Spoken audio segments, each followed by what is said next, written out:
অভিনেত্রী কাজী নওশাবা আহমেদ অভিনয়ের পাশাপাশি মঞ্চনাটকে নির্দেশনা দিলেও প্রথমবার পূর্ণদৈর্ঘ্য সিনেমা পরিচালনা করতে যাচ্ছেন তিনি। নাম সোমেশ্বরী।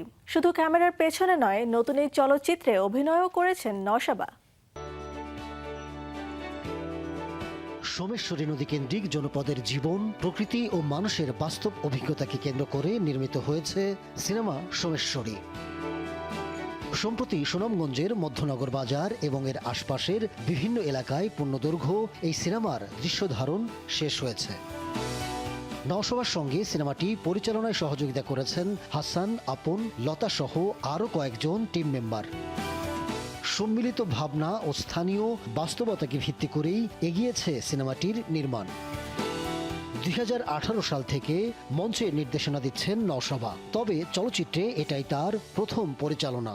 নির্দেশনা আসলে অনেক বড় বিষয়, দীর্ঘ রাস্তার বিষয়। সবে শুরু করলাম, যা সাহস করে নেমে গিয়েছি আমরা বন্ধুরা। এটা একটি সম্মিলিত প্রচেষ্টা এবং সেক্ষেত্রে এখানে গ্রিন ফিল্মসের সবাই যারা রয়েছেন তাদের প্রচেষ্টা এবং তাদের অনুপ্রেরণায় কাজটা করেছি। এটা প্রকৃতির গল্প, প্রকৃতিকে সাথে নিয়ে প্রকৃতির গল্প। সোমেশ্বরী সিনেমায় পরিচালনার পাশাপাশি অভিনয় করেছেন নওশাবা।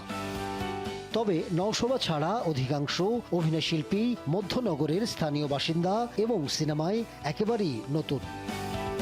সোমেশ্বরী সিনেমায় বলা হয়েছে প্রকৃতির গল্প। মূলত প্রকৃতি ও পরিবেশের উপর ক্রমবর্ধমান দূষণ এবং তার প্রভাবকে কেন্দ্র করে নির্মিত হয়েছে সিনেমাটি। সিনেমাটি প্রযোজনা করেছে গ্রিন ফিল্মস, যা ইন্টারন্যাশনাল একাডেমি ফিল্ম অ্যাওয়ার্ড মিডিয়ার আওতাধীন একটি উদ্যোগ। শুটিং শেষে এখন এটি জমা পড়েছে সম্পাদনার টেবিলে। সম্পাদনার কাজ শেষে দ্রুতই মুক্তি পাবে সিনেমাটি, পাঠানো হবে বিভিন্ন আন্তর্জাতিক চলচ্চিত্র উৎসবেও। Ahmed Tawkir, showbiz tonight.